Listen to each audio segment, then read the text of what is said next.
The sun is shining. It feels like spring in the Northeast. Welcome in, everybody, to It's Official. It's always shining in Southern California where Jeff Siegel's at, so he always looks happy. I'm just getting out of the winter doldrums here. So welcome to the show, Jeff. Should be a great one as we get into the thick of spring with the Triple Crown preps last weekend. 86 degrees tomorrow. It was only 61 yesterday, but someone told Mother Nature to, get off her behind and switch over, change the calendar already. So I think we're going to be nice and warm. But it never gets, even if it gets warm here, it's never humid. So something you can deal with. And looking forward to that. No racing this weekend at Santa Anita. Right. I'll take a week off after the winter spring meeting, and we'll start back the following week from Friday. But that doesn't mean we still don't have good racing to talk about and to look back on. I mean, Keeneland to me is just, God, I mean, it's just great racing and great competitive fields, big fields. Never know when you're going to see the next star show up.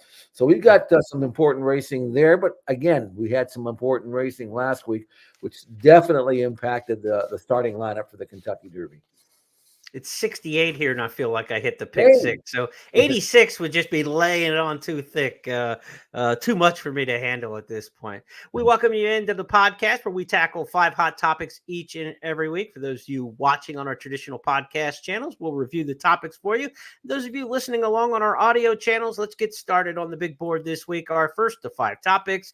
Don't you forget about me. The Simple Minds tell you that. And Fierceness dominated the Florida Derby 2 weeks ago. So did we have Sierra Leone replaced at the top of the 3-year-old division? Well, he said, don't forget about me after the Bluegrass Stakes. He was awfully impressive. Top Connor, the leader.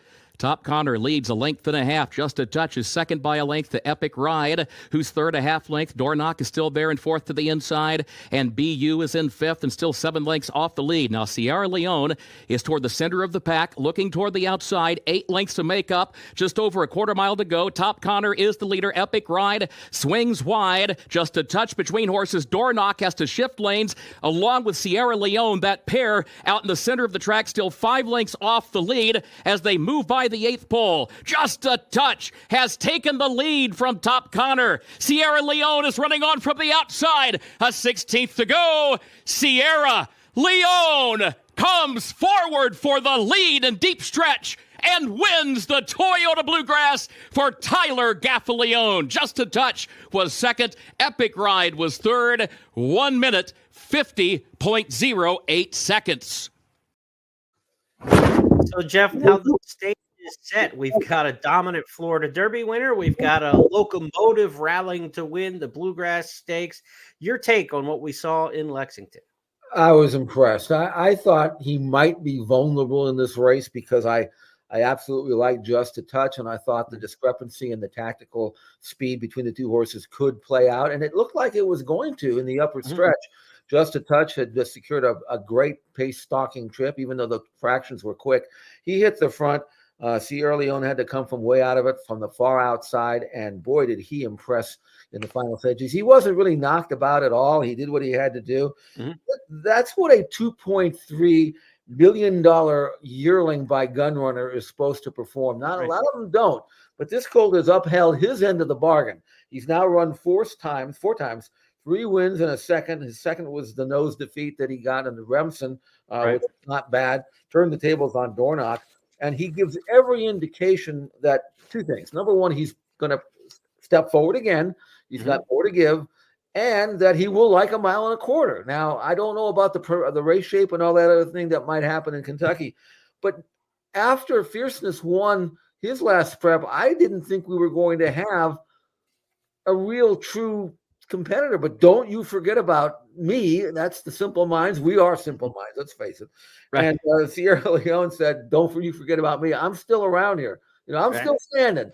And he came about in this victory that indicate that you're going to have to worry about him on the first Saturday in May. We worried about him a little bit going into the starting gate or not going into the starting gate. He was reluctant to load with the outside post draw there at Keeneland, starting in front of the big crowd. It's not going to get any easier at Churchill Downs in that regard. You have that long walkover. They circle up in the chute forever, then the long walkover, the long paddock time. They're going to load on the front side at the top of the stretch for the 1.25 miles with a lot of people around you. So it's going to be interesting to watch this horse school during the week, go to the gate a couple times, I'm sure. Chad's going to do what he can to get Sierra Leone's mind right in this particular case. But, man, when it comes to his determination, it's, you said, don't you forget about me. It might be one way or another. The Blondie song, he's going to get you, get you, get you. He just keeps coming, right? I mean, he just keeps coming. And when you look at a horse who's got 3 straight 1 1/8 races on the resume going into the Kentucky Derby, I can't remember it. I've got past performances going back to like 1919. Between now and the Derby, I'm going to go back and try to find the last horse who had 3 straight 1 1/8 races leading into the Kentucky Derby. Not just 3 straight 1 1/8, but like you said, 2 wins, and he's a nose away from sweeping all 3 of those. That's a historic resume. In this day and age where lightly raced horses tend to be, what we're used to seeing, it's hard to say you have a historic resume when you've only run 4 times, but 3 1/8 races. Of all the horses that have run in the Derby in the last 15, 20 years, he's probably the one you are not worried about the distance about the least. Not only that, but I think that sometimes when you have hard races, you worry about, okay, he really had a hard last prep. Maybe he'll go back. I didn't think that was that hard of a prep for him. I mean, he did what he had to do. Not only that, but he's one horse you really do not have to worry about weather.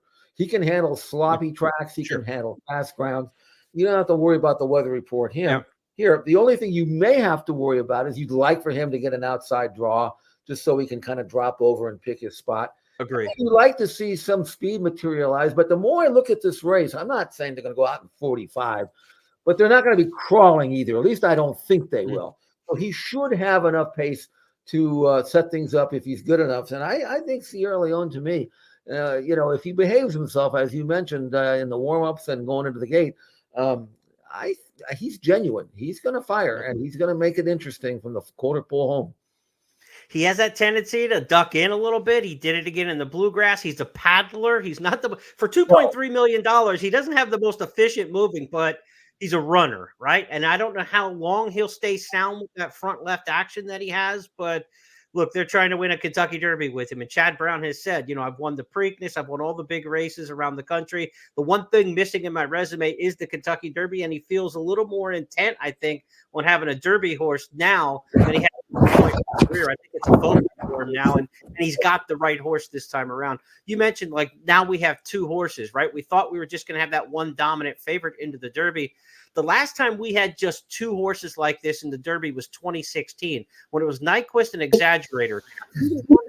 5-1, and everybody else double digits in the field. And, of course, Nyquist was the 2-year-old champion, won the Florida Derby. This year we've got the 2-year-old champion who won the Florida Derby, who's going to be favored in fierceness. And the very clear-cut second choice in the role of Exaggerator from off the pace is Sierra Leone. Of course, they ran 1-2 at Churchill Downs, and then the Derby winner got, the revenge got on him when Exaggerator won the Preakness in the swap. And like you said, I mean, you could just see this playing out. You could see a fierceness Derby, a Sierra Leone Preakness, and it's 2016 all over again. The stars are aligning for something like that. No question. I think that maybe Sierra Leone may not be or may not receive the backing that maybe he deserves, because there's going to be a rather significant discrepancy in the buyer speed figures. Yep. And the people are going to say, well, I like Sierra Leone, but I don't know. I mean, the other horse is so much faster. How do I make Sierra Leone close the gap? Or am I just hoping that the other favorite's going to be, going to back up and bounce or whatever, or turn in a bad effort, which he's been known to do. So, I mean, it's not necessarily a 2-horse race, but I do think those are the 2 that are going to separate themselves from the others in terms of the tote. And it's up to you to maybe pick a long shot to try to beat both of them. Right, absolutely. And where do we find those long shots? Well, we had a couple more preps last weekend, including the Wood Memorial. Can you feel the resilience? Well, this horse needed a bounce-back effort after doing the dirty work in the Risen Star Stakes, chasing the lone speed Track Phantom. Resilience got away from that very tough Risen Star, where it was Sierra Leone, Track Phantom, Louisiana Derby, Catching Freedom. He got a little easier company in New York, and he took full advantage of it for trainer Bill Mott. It was Resilience winning the Wood Memorial. They've got to catch the big long shots, Evening News and Lonesome Boy, who's under a drive. Here comes Resilience moving in closer. Deterministic will need somewhere to go. Deposition is in the hunt. Society Man, Orange Cap is splitting rivals. Uncle Heavy, Tuscan Sky, Protective from the back of the field. They're all making a charge for the lead. Lonesome Boy will have the lead here with Resilience, and now Resilience presses on, and Resilience is quickly up by 2-3 widening lengths. Society Man is in the clear. Oh, we had a spill there. Deposition clipped heels and went down. It was Resilience who's opening up, is up by 2.5-3 lengths. Society Man down towards the inside. Protective. Resilience is drifting out. It's Resilience who's clear, is up by 3 lengths now. Resilience will win the wood. Society Man second. Protective. Lonesome Boy is going to finish fourth. So it is Resilience heading to Churchill Downs, maybe one of the top 5-6 wagering choices now when we get on the tote board. We're looking for somebody else beyond the big two in here, Jeff. And Resilience in this race, I thought he was a little underappreciated going into this one. I think out of it, people are going to respect him a little bit more. It was blinkers on and a change of tactics a little bit. He wasn't quite as right to the pace as he was in Louisiana. But again, that race in Louisiana, there was no race shape in there at all. Track Phantom had just come off a couple stakes wins. You were afraid he might get away on the front end again. So he had to track him. I thought this was a really professional performance. And John Velasquez gave up a complete day with 6 graded stakes races at Keeneland to ride essentially this horse, and there was not much on the undercard for Johnny V in New York. He was there to ride this horse, even though he rides Fierceness, his #1 horse. So Resilience is going to be looking for a new pilot if Fierceness makes the starting gate, obviously. But I was very impressed with this performance and this horse in general. I think he's one of the good ones in this crop. You really did like him a lot in this race, and kudos to you. And it wasn't hard to predict that he would run well because the blinkers, first time blinkers, inside draw. The last time he had run on fast ground, he broke his maiden easily at Gulfstream Park, earned a solid number that day. In the Risen Star, he caught slop, which maybe he didn't like. And then you look at his pedigree, buy into Mischief and out of a Smart Strike mare. He's obviously a well-bred colt, and the way he drew clear in that last race, and years were kind of up in the final 16th of a mile. I think he won with something left. And if you like him, or if you think you want to use him in the Derby, depending upon where he draws, the one thing that you can pretty much lean on is that he's got very good tactical speed. He's gonna, if he breaks, he's gonna fold into a great second flight trip. They probably won't have to move on him until the quarter pole, and then you find out how good he is. There's no real reason for him not to continue his improving pattern. Does he have to make a quantum leap to beat Fierceness? Probably. But he doesn't have to make a quantum leap to hit the board. So if you're exactas and trifectas, he almost has to be on your ticket somewhere, just because, bred like he is, you just don't know where his improvement is going to level off. And I think he's ready to step forward again. You mentioned that damn side pedigree. He's out of the Smart Strike mare Meadows Sweet. Who is she? She's half sister to Courageous Cat and another big time turf miler named Aftermarket. I mean, 2 grade 1 runners. The second dam, Tranquility Lake, who was a superstar on dirt and turf and could get a distance of ground.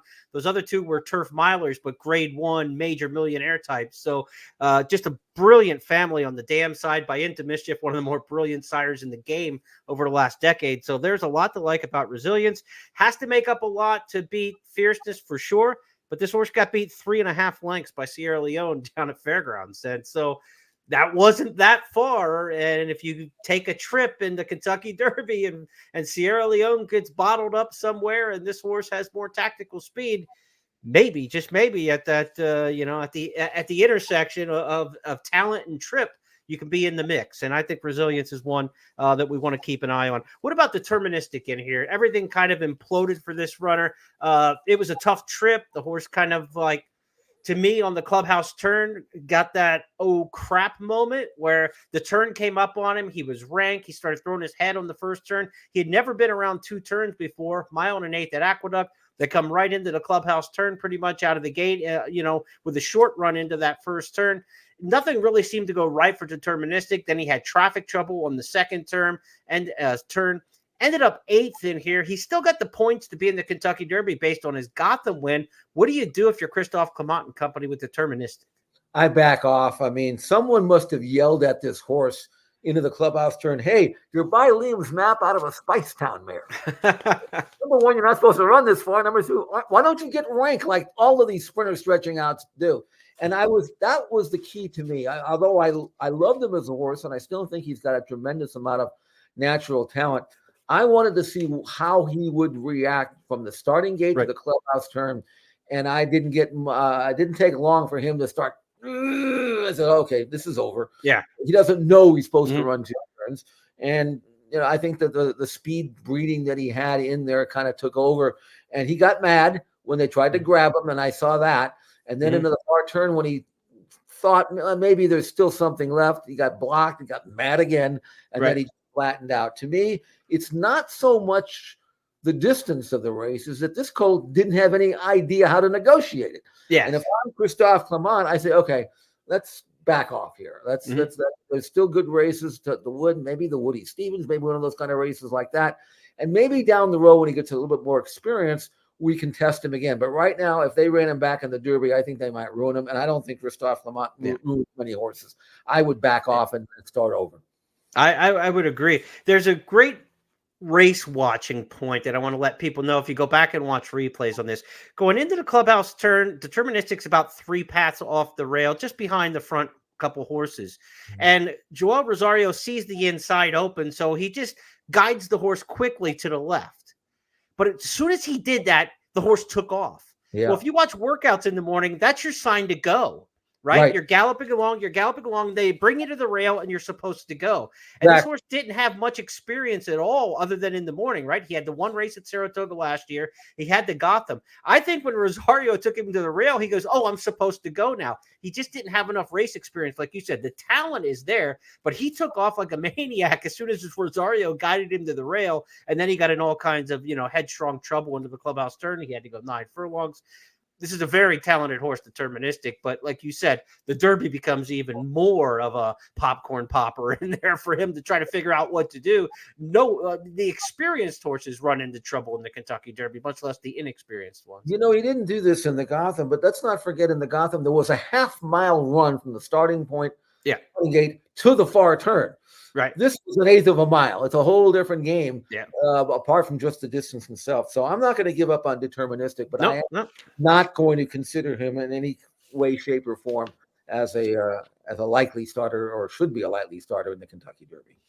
Let's turn our attention now to our third topic and go to the West Coast, where the Santa Anita Derby was on Saturday. Bob Baffert had the favorites in here in Imagination. He had a long shot in Windstock. Stronghold was the one horse who maybe could get into the Kentucky Derby if he put it all together. His race in the Sunland Derby had him kind of on the threshold of being a Kentucky Derby horse. How would he respond? Looked in the eye with the favorite Imagination. Well, we got ourselves quite a show on Saturday at the Great Race Place. Let's go back to Frank Miramati's call. Heading to the 3/8 pole, Tapalo, Imagination yet to be called on, 1.5 lengths back second. Stronghold awaiting racing room. He's just inside. EJ won the cup. Then Curlin's Chaos, Windstock, another 3 to Tetsudo and McVeigh. Imagination making his move past the quarter pole. EJ won the cup, running a good race on the outside.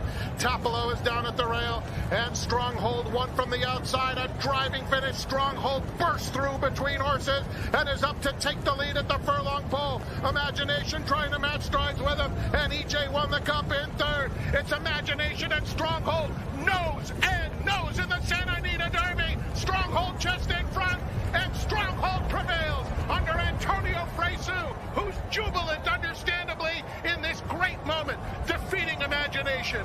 EJ won the cup, was third.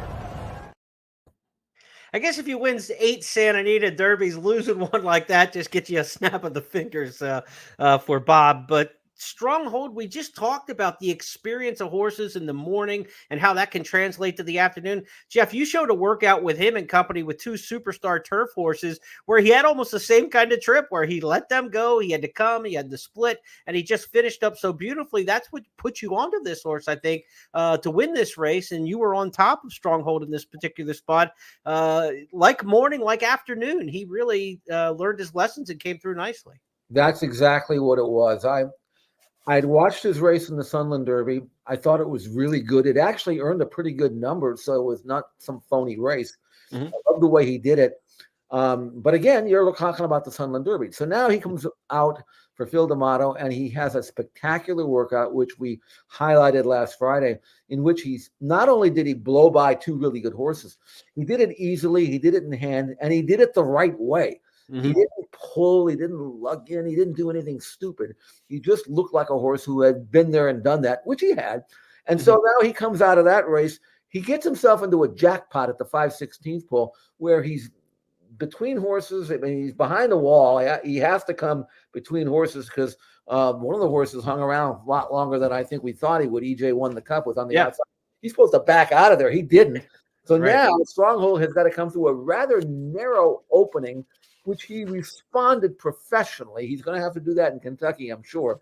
And then he beats Imagination, who was coming off a win in the San Felipe, a race in which he earned a 96 Beyer number, and in a race in which he battled bravely and won that race. That's a tough, seasoned, talented, fast horse that Stronghold had to look in the eye and go on by, and he did it. I don't know if Stronghold has the natural talent, natural ability, again, to go out and beat Fierceness and Sierra Leone. But there's one thing I know about Stronghold, and he showed that to me in his races and in his workouts. He wants to come get you. He wants to beat you. He's not going to back down from a fight.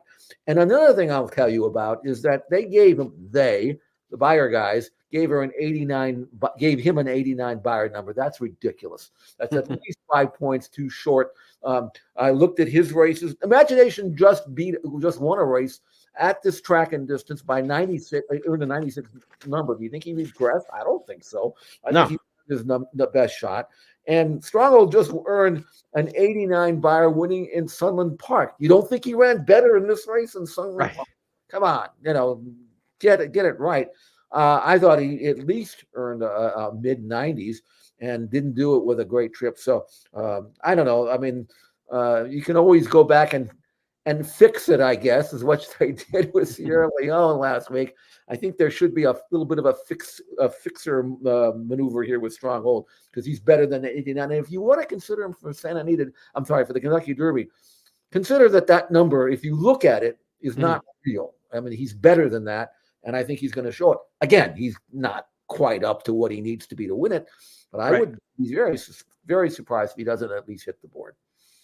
A tough race. A race where he had to lay his belly down to win it in the stretch. How a horse comes out of that kind of race. Sometimes it galvanizes him. Sometimes it knocks the starch out of him. Stronghold will be a horse you definitely want to watch in the workouts. Between now and then, you'll get a chance to see him work probably at Santa Anita once or twice, and then maybe once over the track at Churchill Downs. We know he can run at Churchill Downs. He won probably the best maiden race in America last year at Churchill Downs when he beat Track Phantom and he beat Resilience. So the Santa Anita Derby, the Wood Memorial winner, and the Lecomte winner, I believe, was Track Phantom. So three major stakes winners who were all headed to the Kentucky Derby came out of the same maiden race back, I believe, October it was, at Churchill Downs. So we know he can handle Churchill in the fall. Don't always believe that horses who run well at Churchill in the fall run well at Churchill in the spring. It's a little different track the way it's maintained. It's definitely tighter in the spring for the Derby week than it is in the fall where it's looser and cuppier. So it's not always an apples to apples comparison, but it doesn't hurt that he's got that race at Churchill Downs on his resume. May not be a big boost to him, but it certainly doesn't hurt when you look at Stronghold. And also, too, I want to mention Frankie Dettori. What a day at Santa Anita on Saturday. 6 winners. He won 6 in a row on the card. He was the one on Imagination. How in the hell do you get by Frankie Dettori? Antonio Frezu, thumbs up, because you would just assume at that point Frankie's going to will his horse to the wire. We can argue all we want how much a jockey's worth, but in a neck-and-neck race like that with Frankie winning 6 on the card, you would have bet your bank that he was going to find a way. Imagination is a good horse. I mean, he's not, nice horse or anything like that, but he's certainly as good as he's almost as good as Muth, I would think. And Muth went to Arkansas and won. So, but the problem with Imagination, he started out with his Beyer numbers in the first 3 races were in his 70s. So they're not going to give him any credit anymore. Right. He's going to be stuck with that stigma for a while, which kind of brings down Stronghold. The one thing about Stronghold is, though, and this is what I love, in addition to the fact that he looks like he's capable of laying fairly close if needed to get a good trip, he has run well. Second at Ellis Park in his debut, the Churchill Downs win that you mentioned, Then he was second to Nisos in the Bob Hope at Del Mar. Then he was second, beating the half length in the Los Alamitos futurity at Los Al. He goes to Sunland and wins down here. Comes to Santa Anita in his first start at Santa Anita, even though he's been training here, wins. I mean, this is a horse that's how genuine six he tracks, is. 6 races. It's genuine, and consistent and reliable and tactical. He's by Ghost Zapper. I mentioned how. I mean, can you remember the last good Ghost Zapper colt that ever existed as a 2-year-old? They all get better. This horse hasn't even scratched the surface. So I am just over the moon with his being his the genuine and consistent form he has. But he still has to go out and do better. And who knows? Maybe he's got it in him. Let's continue our topics here this week and continue the talk about the Triple Crown, because we are knee deep in that time of year. Our Triple Crown tracker each week gives you a chance maybe to look ahead, to discuss some of the topics, our rankings, and the bubble is now under consideration. We will go to Keeneland to discuss the Lexington Stakes, the final points prep, in just a moment. But Jeff, let's take our bracketology, if you will, right? They just played the NCAA championship game last night. Congrats to UConn taking down Purdue last evening. But now you get to be Jerry Palm. I get to be Joey Brackets here. Let's do a little bracketology, if you will, for the Kentucky Derby starting gate. We'll call this Gateology because I couldn't come up with a better name for it. But here's how it stands as of right now. The final 5 horses in the starting gate by points would be Catalytic, Deterministic, Society Man, Mystic Dan, and No More Time. Now, the 20th horse listed on the list is T.O. Password from Japan. He is in because he qualifies automatically as the highest point getter out of the Japan Road to the Kentucky Derby. So 45 points is the threshold to get into the Kentucky Derby right now, which is high, very high for what we're used to seeing. And I thought it would be low this year, with Baffert taking 200 and some points out of various races this year that his horse is qualified for. So 45 is what you need to get in.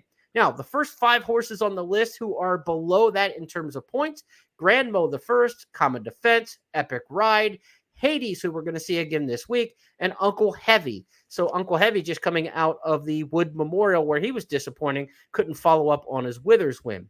Now, this weekend, we have the Lexington Stakes. 20 points to the winner, then 10, 6, 4, 2. Pretty much beyond the 10, nothing's going to help anybody. First or second out of the Lexington could help a handful of horses. Hades, that we talked about right now, 24th on the list. If he wins, he gets up to 50, and he's in the field. If Hades runs second, he gets up to 40, and now he's going to need a little bit of help. He's going to need a defection or two to get into the race. Same with Encino, Liberal Arts. They need to win to maybe even be in the consideration. Horses like Lucky Jeremy, the Wine Steward, have some points, but they're not going to get into the Kentucky Derby if the field overfills with more than 20 starters, regardless what happens in the Lexington for those 2 runners. So it's Hades and Encino in the Lexington, Jeff, who have a chance really to make a statement on points. Yeah, I think that we can pretty much, as you pointed out on the blower part of that graphic, that Deterministic will bail. I don't think I'm thinking that Endlessly might remain in the field. I think he's going to work well enough at Churchill to encourage his connections to go, especially his style of running, where he's not going to get himself worn out chasing whatever speed may exist. He'll lay back. He'll run from the quarter pole to the wire, and if the field could collapse. I expect him to stay in. But everybody else, to me, looks like in that last 5 in, other than Deterministic, and I think they'll stay. Now, what you have to brace yourself for is the defections that don't want to come out, that get injured or get sick or turn up sore or something. Then you're waiting in the wings, and that we saw 2 years ago. That could go as long as Friday, but the day before Derby, So when Rich Strike got in, and nobody even knew who he was, and he got in. So I mean, to me, these guys who want to get in and they look like they can't get in, there's still some faith there, some hope that things might break their way. And some of those horses that aren't in the Derby list right now have talent. I mean, we're going to talk about this Lexington Stakes in a moment.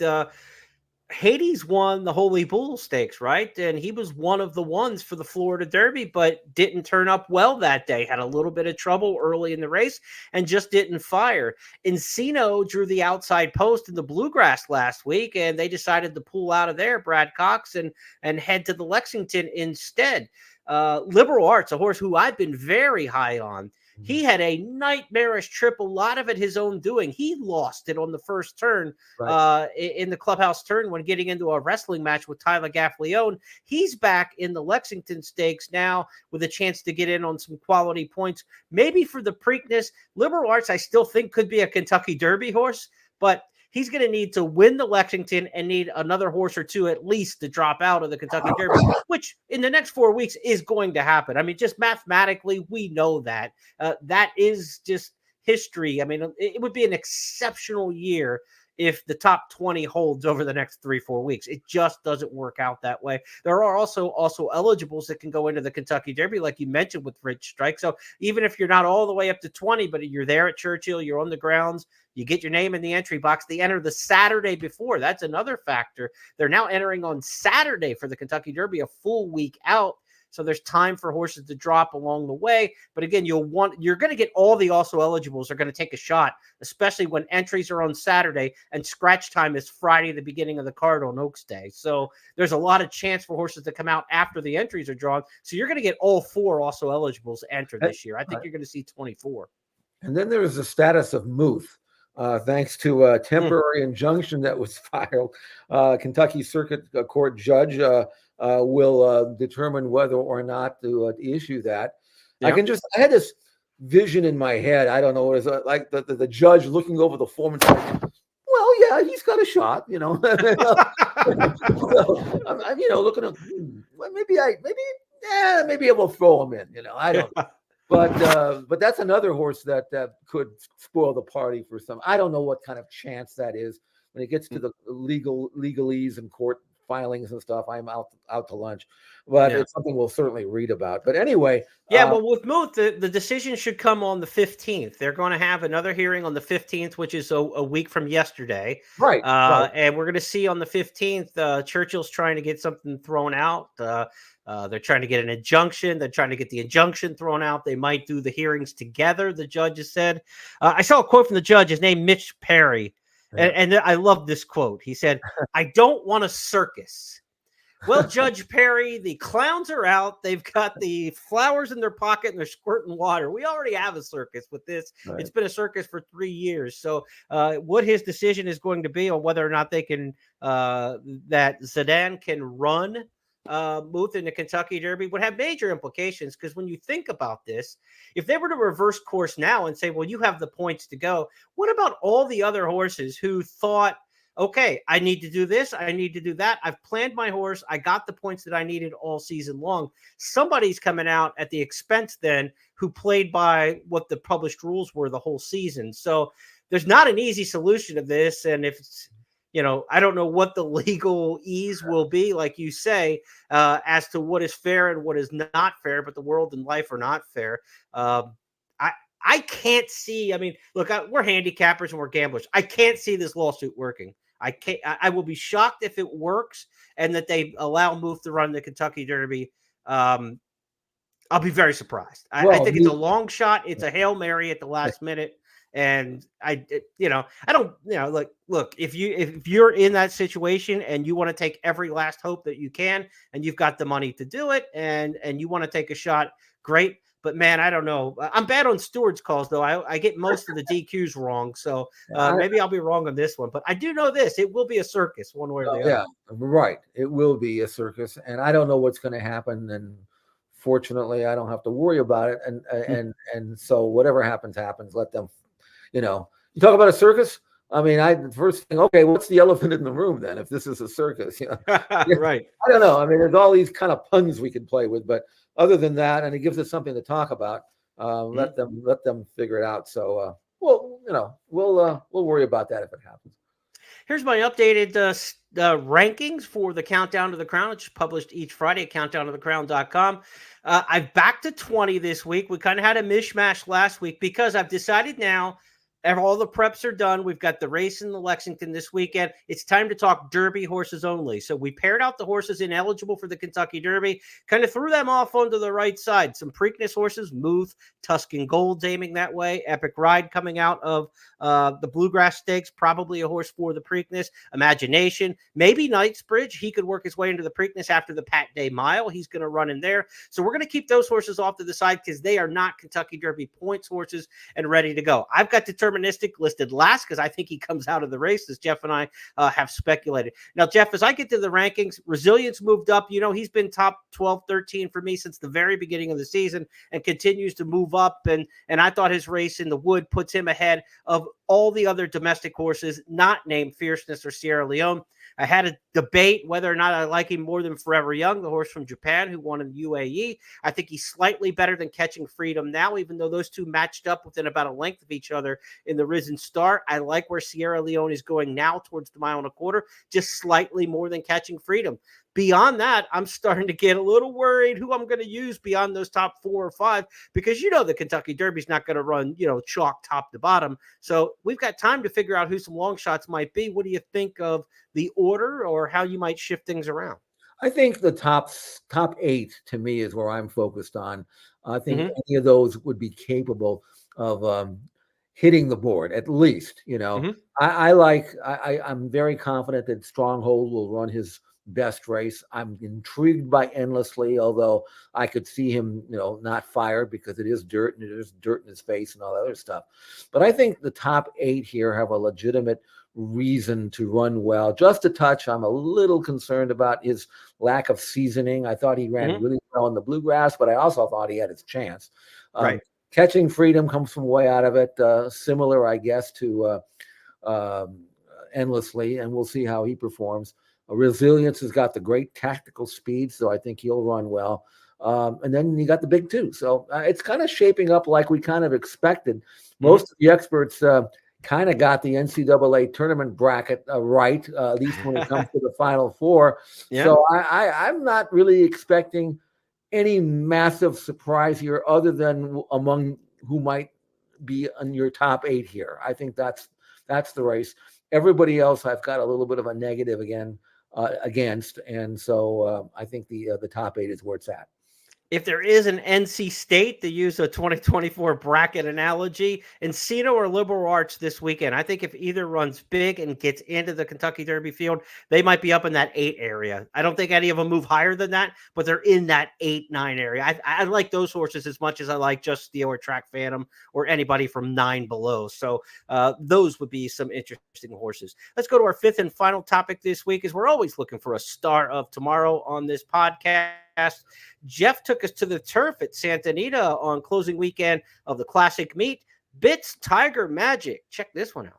The trailer is Pipa Felipa, and the leader, Bits Tiger Magic, pouring it on. Jane Kende starts to pick up momentum, just bobbled very awkwardly in mid-stretch, but it's all Bits Tiger Magic. Lights out. She has devastated the competition here. Bits Tiger Magic by 8 lengths. All right, Jeff, tell us about this one for Peter Miller. Second-time starter by Smiling Tiger. This is a cowbird race. I'm not expecting her to go out, and win a graded stakes in New York or anything like that. But I think because she's a regional star, and because she's a cowbird, I think she's got a chance to, be a poor man's The Chosen Drawn or something like that. I don't know. But, I mean, she's very fast. I was intrigued by the comments that Peter Miller said on our simulcast show prior to this race, and that he said that he didn't think she needed the lead to win, and clearly that was a statement born out of what he had seen in the morning from her, and she actually made the lead here because she's just flat out quicker than everybody else. Right. But again, she was really switched off. I was really impressed with the way she's relaxed, and then was chirped to and opened up and won by 7. She went 44-3 to the half, finished out in 108-4. Never really knocked about at any stage of the race. Both of her races were good. Her first race was on dirt. She ran second that day, worn down by a filly who came out the same day or the day before and won a $100,000 stakes, kind of franking that form. So you didn't have to worry about the strength of the race that she just finished second in, and she cut out wicked fractions that day. She comes back here. She was knocked down to 6-5. She was like 2-1 most of the wagering. I'm saying, what's going on here? Anyway, she wins off by herself. And now because she's a Calbred and because she can run on dirt or turf, and because Peter thinks that maybe even though she's bred to be quick, maybe she could go a mile down the road. I think there's a chance that Bit's Tiger Magic, as fast as she is on figs, could reel off a bunch of races here. And the Calbreds are featured at Del Mar, so there's a lot to look forward to. It's Tiger Magic and Calbred races here in California.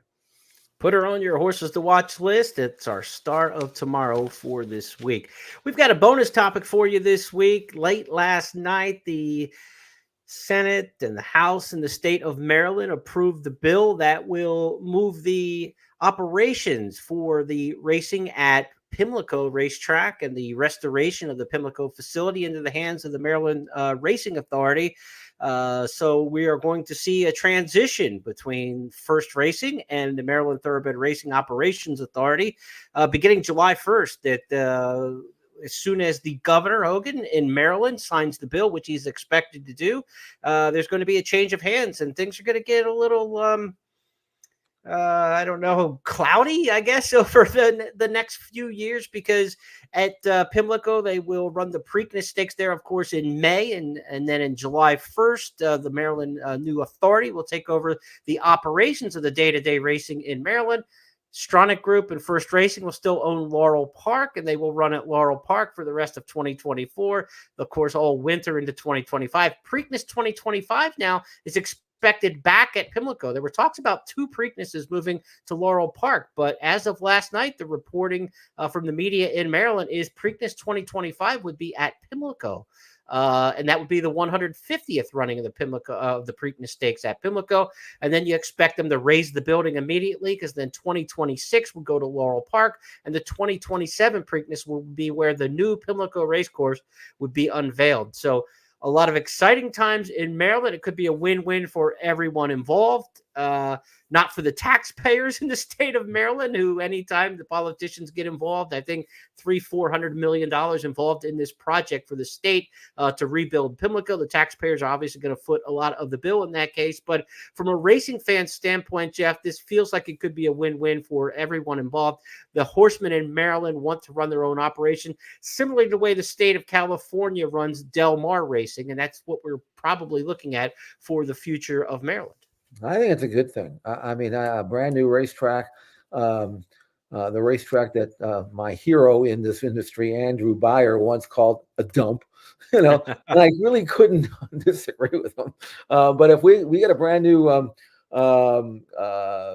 racetrack there, I think there's enough purse money in Maryland, and I think there's enough on circuit to have a viable circuit, and I do it just like Del Mar has always been. Del Mar always trailed Santa Anita and Hollywood Park in terms of handle and everything else until such time as they got their act together down there. And we're talking a good 40 years now, but still, I think there's a possibility that Maryland thrives under these circumstances. Wish them the best. And it gives a lot of breeders the opportunity, maybe if they have to bypass New York, maybe they don't have the stock that acts there. I think they will find Maryland racing to be a good thing. And so looking forward to that, looking forward to a brand new track that can't wait to see in a couple of years and see how they have it and move on. And hopefully everything will work out just great.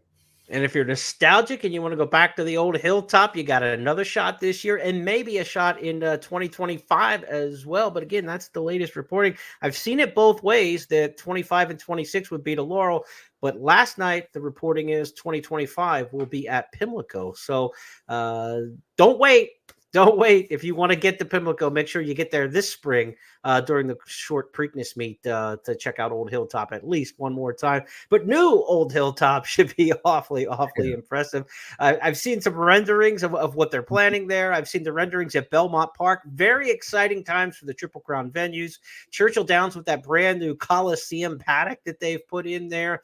You think about what 2027 is going to look like in the Triple Crown, and it's going to look night and day from what the facilities look like, what we see here in 2023 last year, which is the last at Belmont, because Belmont, of course, will not be hosting the Belmont Stakes this year. It goes to Saratoga. So exciting times, a lot of transition going on. And when I say it's kind of cloudy, we're going to figure it out, right? I mean, we're going to say, what, there's a Belmont Stakes in a mile and a quarter. There's at Saratoga. There's a Preakness at Laurel. I mean, it's going to be different for a couple of years, but it's going to be good on the back end of it, hopefully. It will be. And you mentioned Belmont and the drawings we've seen of that track, that what it's going to look like, the latter half of this decade.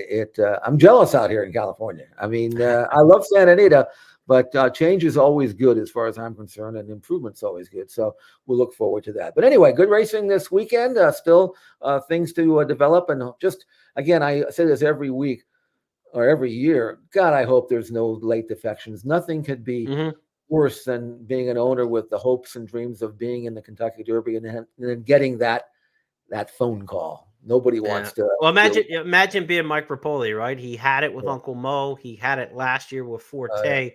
I've made light of some of the Rapoli Twitterisms, in recent months or whatever like that. But he has got to be literally jumping out of his skin for the first Saturday of May for the chance to run Fierceness. And for racing fans out there, for him specifically, everybody involved around the horse, but the fans of the game, we want to see the best horses. So, let's hope that Fierceness gets there and puts out his best feet, and we see the best feet forward from Sierra Leone and all the potential upsetters, because one thing we know about the Kentucky Derby is just when you think you know the answer, somebody changes the question, as the famous pro wrestler used to say. So anything can happen, and we're looking forward to following it all over the next couple of weeks. He's Jeff Siegel. I'm Jeremy Plonk. We'll be back on Friday for the First Call podcast. And on the First Call podcast, we'll handicap 8 stakes races for this weekend. Big ones at Keeneland. Friday at Keeneland, you've got Master of the Seas, last year's Breeders' Cup mile winner on the turf, back in the Maker's Mark mile. So a big weekend coming up at Keeneland. Jeff and I will preview it all on Friday. Have a great week, everyone.